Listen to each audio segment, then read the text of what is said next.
नमस्ते, मैं रोशन हरिमकर मेरे नए चैनल पर आपका स्वागत करता हूं। हमने ये चैनल हमारे सभी धर्मों पुस्तकों का चयन करने के लिए बनाया है। इसकी पहली वीडियो में हमने भागवत गीता अध्याय 10 श्लोक 1 से 8 का चयन किया है। आज हम अध्याय 10 श्लोक 9 से 17 का चयन करेंगे।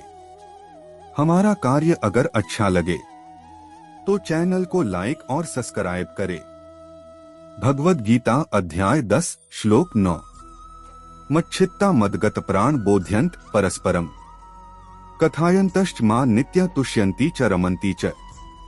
अनुवाद: मेरे भक्तजन अपने मन को मुझ में स्थिर करके तथा अपने जीवन को मुझ में समर्पित करके सदैव मुझ में संतुष्ट रहते हैं। वे एक दूसरे को मेरे विषय में ज्ञान देने तथा मेरी महिमा के विषय में वार्तालाप करने में महान संतुष्टि तथा आनंद प्राप्त करते हैं। स्पष्टीकरण: भक्तों का भगवान के प्रति प्रेम उपर्युक्त विशेषताओं के रूप में प्रदर्शित होता है, लेकिन यह उनके होठों पर भी प्रकट होता है। उन्हें भगवान की महिमा, उनके नाम, रूप, गुण, लीला, धाम और भक्तों के बारे में बातचीत करने में बड़ा आनंद मिलता है। इस तरह भगवान की महिमा के बारे में कीर्तन, जप और श्रवण सुनने में संलग्न होकर वे स्वयं भी उसकी मधुरता का आनंद लेते हैं और इसे दूसरों के साथ भी साझा करते हैं। वे भगवान के दिव्य ज्ञान बोध्यंती के बारे में दूसरों को बताकर एक दूसरे की प्रगति में योगदान देते हैं। भगवान की महिमा के बारे में बोलना और गाना भक्तों को बहुत संतुष्टि, तुष्यंती और आनंद रमंती देता है। इस तरह वे स्मरण, श्रवण और कीर्तन की प्रक्रियाओं के माध्यम से उनकी पूजा करते हैं। यह श्रवण, कीर्तन और स्मरण से युक्त त्रिविध भक्ति है। इसका वर्णन पहले श्लोक 9.14 की टिप्पणी में किया गया है। अपने भक्तों द्वारा उनकी पूजा करने का वर्णन करने के बाद श्री कृष्ण अब बताते हैं कि वे उनकी भक्ति गतिविधियों पर कैसे प्रतिक्रिया देते हैं। भगवद गीता अध्याय 10 श्लोक 10। तेषा सत्तनयुक्ताना भजता प्रीति निर्भयम ददामि बुद्धियोगंतन येन मामुप्यन्ति ते। अनुवाद: जिनका मन सदैव प्रेम पूर्वक मुझ में एकाकार रहता है, उन्हें मैं दिव्य ज्ञान देता हूँ, जिससे वे मुझे प्राप्त कर सकते हैं। स्पष्टीकरण: ईश्वर का दिव्य ज्ञान हमारी बुद्धि की उड़ान से प्राप्त नहीं होता। चाहे हमारे पास कितनी भी शक्तिशाली मानसिक मशीन क्यों न हो, हमें यह तथ्य स्वीकार करना होगा कि हमारी बुद्धि भौतिक ऊर्जा से बनी है। इसलिए हमारे विचार, समझ और ज्ञान भौतिक क्षेत्र तक ही सीमित हैं। ईश्वर और उनका दिव्य क्षेत्र हमारी भौतिक बुद्धि के दायरे से पूरी तरह परे हैं। भगवान के चरण कमलों से निकले अमृत में स्नान किए बिना कोई भी उन्हें नहीं जान सकता। इस प्रकार भगवान का सच्चा ज्ञान बौद्धिक व्यायाम का परिणाम नहीं है, बल्कि ईश्वरीय कृपा का परिणाम है। श्री कृष्ण इस श्लोक में यह भी उल्लेख करते हैं कि वे अपनी कृपा के प्राप्तकर्ता को मनमाने तरीके से नहीं चुनते हैं, बल्कि वे इसे उन लोगों को प्रदान करते हैं जो भक्ति में अपने मन को उनके साथ जोड़ते हैं। वे आगे बताते हैं कि जब हमें ईश्वरीय कृपा मिलती है तो क्या होता है। भगवद गीता अध्याय 10 श्लोक 11। तेषामेवानुकंपार्थम हम ज्ञानजनतम नाश्याम्यात्म भावस्थो ज्ञानदीपेन भास्वत। अनुवाद: उन पर दया करके मैं जो उनके हृदयों में निवास करता हूँ, ज्ञान के प्रकाशमान दीपक से अज्ञानजन्य अंधकार को नष्ट करता हूँ। स्पष्टीकरण: इस श्लोक में श्री कृष्ण कृपा की अवधारणा को और विस्तार से समझाते हैं। पहले उन्होंने बताया था कि वे इसे उन लोगों को प्रदान करते हैं जो प्रेम पूर्वक अपने मन को उनमें लीन कर लेते हैं और उन्हें अपनी योजनाओं, विचारों और गतिविधियों का सर्वोच्च लक्ष्य बना लेते हैं। अब वे बताते हैं कि जब कोई उनकी कृपा प्राप्त करता है तो क्या होता है। वे कहते हैं कि वे ज्ञान के दीपक से उनके हृदय के अंधकार को नष्ट कर देते हैं। अज्ञान को अक्सर अंधकार के रूप में दर्शाया जाता है, लेकिन भगवान जिस ज्ञान के दीपक की बात करते हैं वह क्या है? वर्तमान में हमारी इंद्रियां, मन और बुद्धि सभी भौतिक हैं, जबकि भगवान दिव्य हैं। इसलिए हम उन्हें देखने, सुनने, जानने या उनके साथ एक होने में असमर्थ हैं। जब भगवान अपनी कृपा करते हैं तो वे आत्मा को अपनी दिव्य योगमाया ऊर्जा प्रदान करते हैं।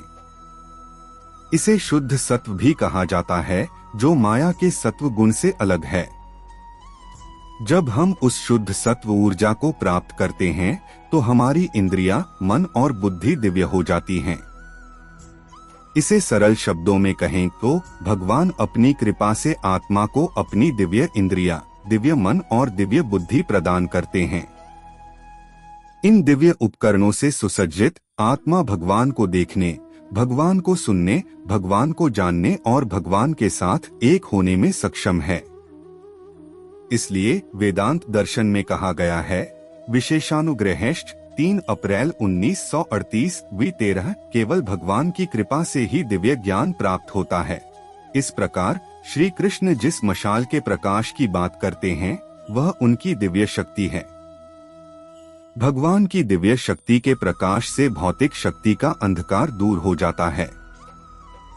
भगवद गीता अध्याय 10 श्लोक 12 से 13।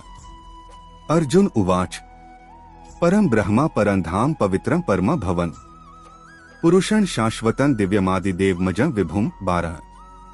आहुस्त्वामृषय सर्वे देवर्षिर्नार्गस्तथा असितो देवलो व्यास स्वयं चैव ब्रवीषि में। अनुवाद। अर्जुन ने कहा, आप परम दिव्य पुरुष, परम धाम, परम शुद्धिदाता, सनातन देव, आदि पुरुष, अजन्मा और महानतम हैं। नारद, असित, देवल और व्यास जैसे महान ऋषियों ने इसकी घोषणा की है और अब आप स्वयं इसे मेरे लिए घोषित कर रहे हैं। स्पष्टीकरण। पिछले 4 श्लोकों को सुनने के बाद अर्जुन को श्री कृष्ण की सर्वोच्च स्थिति के बारे में पूरी तरह से विश्वास हो गया है और वह अपने भीतर अब जो गहन विश्वास महसूस कर रहा है उसे जोरदार ढंग से व्यक्त करता है। जब महान अधिकारी ज्ञान की गवाही देते हैं तो इसकी विश्वसनीयता स्थापित होती है। महान संत आध्यात्मिक ज्ञान के अधिकारी हैं। इस प्रकार अर्जुन नारद, असित, देवल और व्यास जैसे संतों को उद्धृत करता है जिन्होंने श्री कृष्ण को सर्वोच्च दिव्य व्यक्तित्व और सभी कारणों का कारण घोषित किया है। महाभारत के भीष्म पर्व में एक कविता है जिसमें कई ऋषियों ने श्री कृष्ण की प्रशंसा की है। ऋषि नारद कहते हैं, श्री कृष्ण सभी लोकों के निर्माता और सभी भावनाओं के ज्ञाता हैं। वे स्वर्ग के देवताओं के स्वामी हैं जो ब्रह्मांड का शासन करते हैं। श्लोक 68.2 ऋषि मार्कंडेय कहते हैं, भगवान कृष्ण सभी धार्मिक यज्ञों का लक्ष्य और तपस्या का सार हैं। वे हर चीज का वर्तमान, भूत और भविष्य हैं। श्लोक 68.3 ऋषि भृगु कहते हैं, वे देवताओं के ईश्वर और भगवान विष्णु के प्रथम मूल रूप हैं। श्लोक 68.4 ऋषि वेद व्यास कहते हैं, हे भगवान कृष्ण, आप वसुओं के स्वामी हैं। आपने इंद्र और अन्य दिव्य देवताओं को शक्ति प्रदान की है। श्लोक 68.5 ऋषि अंगिरा कहते हैं, भगवान कृष्ण सभी प्राणियों के निर्माता हैं। तीनों लोक उनके उदर में विद्यमान हैं। वे पूर्ण पुरुषोत्तम भगवान हैं। श्लोक 68.6 महाभारत में अन्यत्र ऋषि असित और देवल घोषणा करते हैं, श्री कृष्ण ब्रह्मा के निर्माता हैं जो तीनों लोकों के निर्माता हैं। महाभारत वन पर्व 12.50 इन महान अधिकारियों को उद्धृत करते हुए अर्जुन कहते हैं कि अब श्री कृष्ण स्वयं यह घोषणा करके उनके कथनों की पुष्टि कर रहे हैं कि वे समस्त सृष्टि के परम कारण हैं। भगवद गीता अध्याय 10 श्लोक 14 सर्वमित द्रुतम मन्ये यन्मा वत्सी केशव न ही ते भगवान व्यक्ति विदुर्देवा न दानवा। अनुवाद। हे कृष्ण, आपने जो कुछ भी मुझे बताया है मैं उसे सत्य मानता हूँ। हे प्रभु, न तो देवता और न ही राक्षस आपके वास्तविक व्यक्तित्व को समझ सकते हैं। स्पष्टीकरण। श्री कृष्ण के दिव्य ऐश्वर्य और असीम प्रभुता को ध्यानपूर्वक संक्षेप में सुनकर अर्जुन की और अधिक सुनने की प्यास बढ़ गई है। वह चाहता है कि श्री कृष्ण उसकी महिमा का और अधिक वर्णन करें तथा भगवान को आश्वस्त करना चाहता है कि वे पूर्णतः आश्वस्त हैं। यत् शब्द का प्रयोग करके अर्जुन का तात्पर्य है कि 7वें से 9वें अध्याय तक श्री कृष्ण ने जो कुछ भी उससे कहा है उसे वह सत्य मानता है। वह दावा करता है कि श्री कृष्ण ने जो कुछ कहा है वह तथ्यात्मक है, कोई रूपकात्मक वर्णन नहीं है। वह श्री कृष्ण को भगवान अथवा सर्वोच्च भगवान कहकर संबोधित करता है। देवी भागवत पुराण में भगवान शब्द की परिभाषा इस प्रकार की गई है। ऐश्वर्यस्य समग्रस्य धर्मस्य यशस्य श्रेय ज्ञान वैराग्योश्चैव शनाना भगवान्यः V14।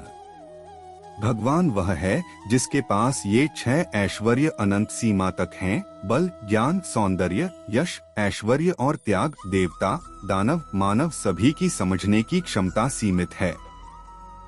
वे भगवान की पूरी पहचान नहीं समझ सकते। भगवद गीता अध्याय 10 श्लोक 15।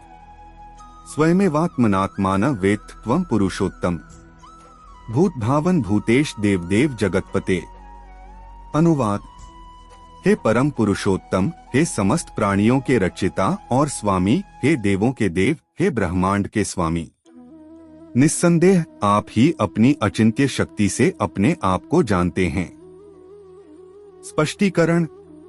इस बात पर बल देते हुए कि श्री कृष्ण परम दिव्य व्यक्तित्व हैं, अर्जुन उन्हें इस प्रकार संदर्भित करते हैं। भूत भावना सभी प्राणियों का निर्माता, सार्वभौमिक पिता। भूतेश सर्वोच्च नियंता, सभी प्राणियों का स्वामी।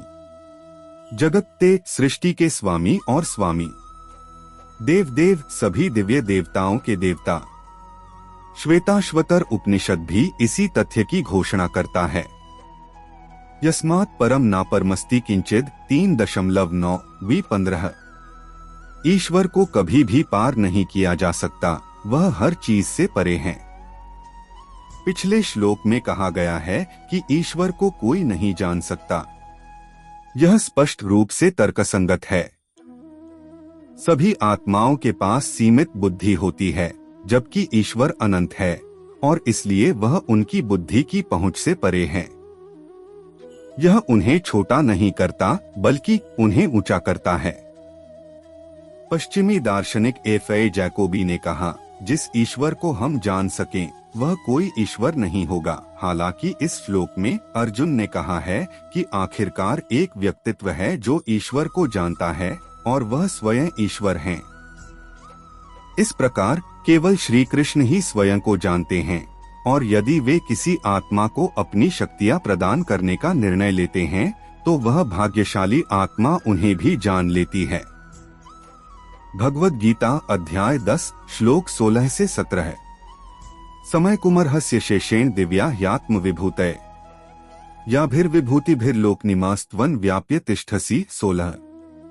कथं विद्यामह योगिस्त्वा सदा परिचिन्तन केषु केषु च भावेषु चिन्त्योऽसि भगवान मया। 17। अनुवाद। कृपया मुझे अपने दिव्य ऐश्वर्य का वर्णन करें जिसके द्वारा आप सभी लोकों में व्याप्त हैं और उनमें निवास करते हैं। हे योगेश्वर, मैं आपको कैसे जान सकता हूँ और आपका ध्यान कैसे कर सकता हूँ? हे परम दिव्य पुरुषोत्तम, ध्यान करते समय मैं किस रूप में आपका ध्यान कर सकता हूँ?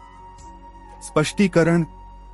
यहाँ योग का तात्पर्य योग माया, ईश्वर की दिव्य शक्ति से है तथा योगी का तात्पर्य योग माया के स्वामी से है।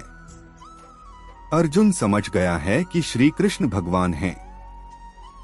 अब वह यह जानना चाहता है कि अन्य किन तरीकों से जो अभी तक अनकहे हैं श्री कृष्ण की विभूति दिव्य राजसी ऐश्वर्य सृष्टि में प्रकट होती है।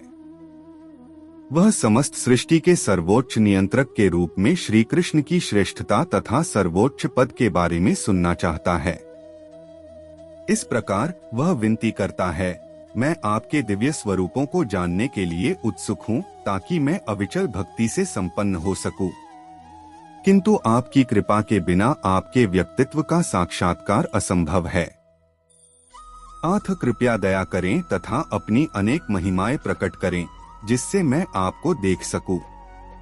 अध्याय 10 जारी है।